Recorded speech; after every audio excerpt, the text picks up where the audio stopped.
À 17 ans, et je ne sais même pas en plus comment j'ai pu tomber là-dedans, il n'y avait aucune raison que j'aille là-bas.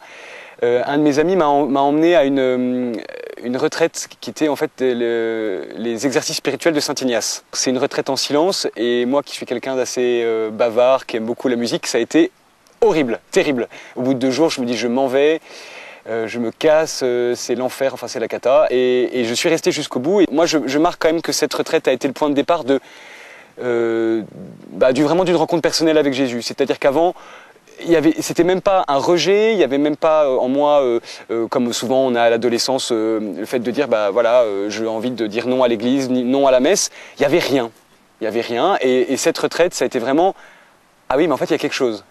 Et notamment, moi j'ai vraiment l'impression que le Seigneur est venu me trouver pendant cette retraite dans le silence. Dans les événements aussi de mon parcours avec Jésus, il y a eu la découverte de l'adoration.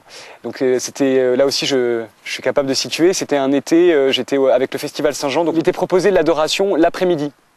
Et donc il faisait un temps merveilleux, on était un peu comme dans un endroit comme ici, il faisait beau, et j'étais scotché parce qu'il y avait plein de jeunes qui avaient pris de leur temps dans cet après-midi, alors qu'il y avait plein de choses qui étaient proposées par ailleurs, pour aller se poser devant le Saint-Sacrement. Et pour moi, l'adoration était quelque chose qui était réservé aux professionnels. Donc a priori pas moi. Et donc je me suis dit mais pourquoi ils vont entre guillemets perdre du temps, et j'ai commencé à aller adorer là-bas, et ça m'a fait quelque chose. Je sentais bien qu'il y avait quelque chose là dans ce cœur à cœur avec Jésus, mais je savais pas encore trop comment l'expliquer. Je ramène en bagnole un ami qui me dit on cherche un pianiste pour un groupe de prière, et je me souviens de lui avoir répondu ouais ok je suis d'accord pour venir vous filer un coup de main, mais juste 1 mois ou 2. Et en fait ça fait 6 ans. Voilà, donc c'est le groupe de prière Abba, qui est un groupe de prière qui existe dans une paroisse à Paris, qui s'appelle, la paroisse c'est Saint-Étienne-du-Mont. Et depuis 6 ans, en fait, on propose tous les mercredis soirs 1h30 d'adoration pour les jeunes. Et ce qui est incroyable, c'est de voir que depuis 6 ans, on a entre 200 et 300 personnes qui viennent adorer le Seigneur. Alors au début, effectivement, on lui dépose plein de choses, on intercède beaucoup, on prie pour les... Moi, j'essaie de prier pour les gens que j'aime, pour les gens de ma famille.